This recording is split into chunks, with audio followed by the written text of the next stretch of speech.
Connect 4 Blast, how to play.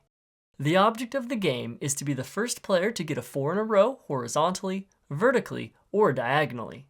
Lay out the board and flip out the grid feet. Flip up the loading tray. Lock the grid, then completely fill it with blue discs. Randomly fill the loading tray with red and yellow discs. Each player picks a color and takes the matching colored blaster and darts. Both players are on the same side, next to each other, at the same distance away from the grid. On the count of 3, both players simultaneously shoot darts at the target zone of the front side of the grid, knocking out discs. You may shoot at a disc of any color.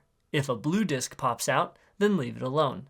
If you knock out a colored disc, then add that disc to any column of your choice in the loading tray before firing again. If a disc is partially sticking out, then manually remove it all the way, and if it is blue, then set it to the side, or reload it if it is colored.